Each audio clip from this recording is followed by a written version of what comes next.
안녕하세요, 와치앤입니다. 오늘 소개할 시계는 미국의 마이크로 브랜드 베어에서 제작한 C3 코리안 필드입니다. 제 채널에서는 베어의 시계를 처음으로 다루게 되었는데요. 이번 영상에서는 간단히 베어라는 브랜드를 소개한 뒤에 본격적으로 이 시계에 대한 이야기를 나눠보겠습니다.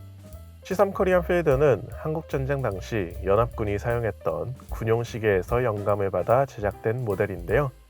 오늘은 한국전쟁 자체에 대한 이야기보다는 이 시계와 그 기반이 되는 A17에 초점을 맞춰 이야기를 해보려고 합니다.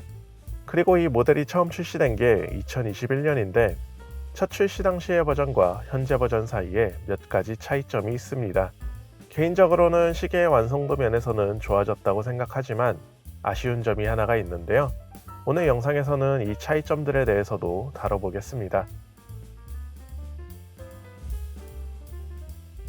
먼저 베어에 대해 간단히 이야기해보면 이 브랜드는 2016년 캘리포니아에서 설립된 비교적 신생 와치메이커입니다. 설립된 지 10년도 채 되지 않았음에도 꽤 인지도 있는 브랜드로 성장했는데요. 베어의 목표는 일상에서 착용하기 적합한 시계를 합리적인 가격에 제공하는 것이라고 합니다. 베어는 성장하는 마이크로 브랜드답게 자신들만의 철학을 시계에 녹여내려고 노력하는 모습이 보입니다. 그중 특히 눈에 띄는 부분은 바로 미국에서 조립한다는 점인데요. 베어의 대부분의 시계 다이얼에는 USA 어셈블리라는 문구가 적혀 있습니다. 이 문구를 케이스백이 아닌 다이얼 전면에 표시한다는 건 베어가 이것을 얼마나 중요하게 여기는지를 보여주는 것 같습니다. 다만 제가 미국인이 아니라 그런지 이게 와닿지는 않습니다. 베어의 또 다른 철학은 아웃도어 활동을 염두에 두고 시계를 설계한다는 점입니다. 미국 브랜드답게 실용성과 내구성에 초점을 많이 맞추고 있는데요. 특히 방수 기능을 강조하는 모습이 눈에 띕니다. 시계 설명 페이지마다 오션 레디라는 문구를 꼭 넣어서 바다에서도 문제없다는 자신감을 표현하고 있는데 이 부분은 오늘 소개할 C3 코리안 필드도 마찬가지이니 뒤에서 조금 더 자세히 다뤄보도록 하겠습니다. C3 코리안 필드는 이름에서 알 수 있듯이 필드워치인데요. 이 시계의 오리지널이라고 할 수 있는 A17은 알려진 바에 따르면 미 공군에서 작성한 밀스펙 6433 규격을 기반으로 제작된 파일럿 시계였습니다. 당시 미 공군 조종사들에게 지급되었던 시계로 파악이 되는데 사이즈도 작고 파일럿 시계라고 했을 때 흔히 떠오르는 이미지랑은 좀 거리가 있긴 합니다. 필드워치의 이미지에 더 잘 맞아서인지 베어는 이 시계를 제작하면서 코리안 필드라는 이름을 붙인 것 같습니다. 40mm와 36mm 버전 중 오늘은 36mm 버전을 가지고 왔는데요.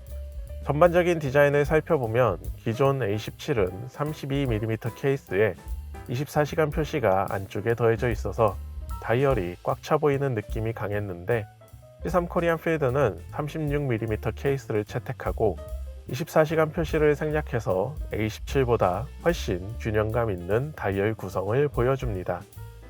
매트한 검은 다이얼 위에 프린트된 시간 표시와 핸즈는 짙은 노란색으로 강한 대비를 이루고 있어서 가독성이 매우 뛰어나고요.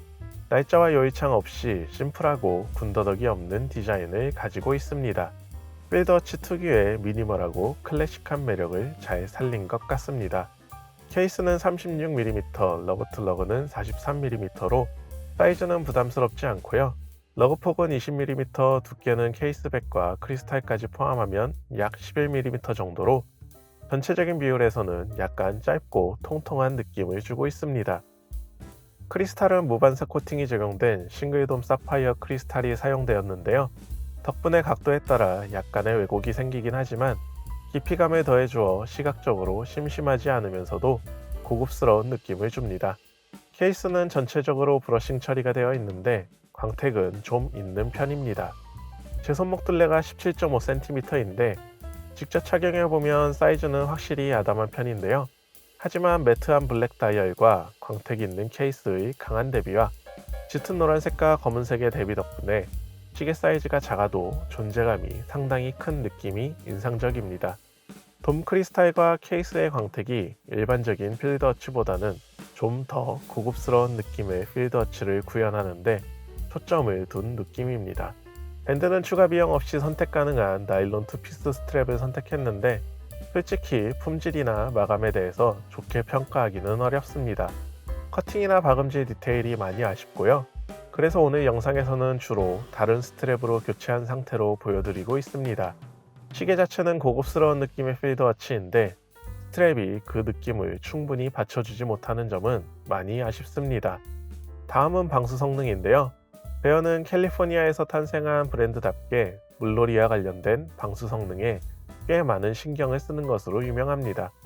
자사의 모든 시계가 오션 레디, 즉 바다에서 착용 가능하다는 점을 강조하고 있는데요. 정식으로 방수 인증을 받았다는 내용은 없지만 대신 자체적으로 방수 성능을 보증하고 있습니다. 오늘 시계 역시 100m 방수 성능을 가지고 있는데요. 사실 필드워치의 100m 방수라는 스펙은 바다에서 사용하기엔 다소 불안할 수도 있는데요. 하지만 이 시계는 스크루다운 용도를 채택해서 방수 성능을 좀 확실히 해주고 있습니다. 여기에 베어의 보증 정책까지 더해져서 바다에서도 사용할 수 있겠다는 심적인 안정감을 주는 데는 충분하지 않나 싶습니다. 용도의 조작감은 괜찮은 편인데요. 보통 접근성 좋은 다이버 시계들이 가끔 나사산이 잘 맞지 않아서 용도를 잠글 때 불편함을 느끼는 경우가 있는데 이 시계는 그런 불편함은 느껴지지 않고요. 풀었다 잠그는 과정은 쉽고 부드럽습니다. 야광은 밝을 때는 이렇게, 약간 어두울 때는 이렇게, 완전히 어두운 환경에서는 이렇게 보입니다. 마지막으로 앞서 말씀드렸듯이 이 시계는 2021년 출시된 버전과는 몇 가지 차이점이 있습니다. 2021년 버전에 대한 자세한 내용은 다른 시튜버님이 다뤄주신 영상을 참고했는데요. 해당 채널을 직접적으로 언급하는 게 괜찮은지 몰라서 해당 영상의 링크를 상세 정보란에 남겨두었으니 한번 찾아가 보시는 것도 좋을 것 같습니다. 일단 가장 큰 차이점은 무브먼트입니다. 2021년 버전에서는 아메리커츠 6130HT를 사용했는데 현재 버전에서는 세이코 앱선의 V22 솔라 무브먼트로 변경되었습니다. 아메리커츠는 2019년쯤 설립된 미국의 FTS에서 제작된 무브먼트입니다. 아메리커츠가 안 좋은 무브먼트라고 할 수는 없지만 오랜 시간 시계를 사용한다는 전제에서는 편의성과 신뢰성 면에서 세이코 앱선의 솔라 무브먼트로의 변경은 좋아졌다고 할 수 있을 것 같습니다. 또 다른 차이점은 케이스백의 디자인이 달라졌습니다. 현재 버전이 장식적인 면에서 딥 애칭 방식을 사용해 더 입체감 있고 시각적으로는 더 좋아 보이긴 하지만 개인적으로는 아쉬운 부분이 있는데요. 두 버전 모두 한국 지도가 새겨져 있는데 2021년 버전은 제주도, 울릉도, 독도가 포함되어 있는 반면 현재 버전에서는 세 섬이 모두 빠졌습니다. 베어가 이전에 한국 시계 팬들의 피드백을 수집하고 최소한 한국 팬들이 이 세 개의 섬을 모두 포함해준 것에 대해 고마워한다는 사실을 알고는 있었을 거라고 생각하는데 정확한 이유는 모르겠지만 현재 버전에서는 한국 지도에서 이 세 섬들을 제외를 했습니다. 이게 처음부터 없었으면 모르겠는데 있다가 사라진 점은 개인적으로는 많이 아쉽습니다. 지금까지 베어의 C3 코리안 필드에 대해 살펴봤는데요. 개인적인 평으로는 디자인과 만듦새 면에서 고급스러운 느낌의 필드워치를 잘 만들었다고 생각합니다. 왜 베어가 짧은 시간 안에 인지도 있는 마이크로 브랜드로 성장했는지를 충분히 설명해주는 시계가 아닐까 싶고요. 거기에 광춘전 무브먼트로 편의성도 좋고 방수 성능과 심지어 야광도 좋아서 실용성도 매우 우수한 시계이고 가격도 가성비가 뛰어나다고는 할 순 없지만 접근성도 좋은 편이고 어떻게 보면 아쉬울 게 없는데 이상하게 2021년 버전에 비교하면 많이 아쉽습니다. 뭔가 줬다가 다시 뺏어간 느낌입니다. 오늘은 여기까지입니다. 감사합니다. 와치앳이었습니다.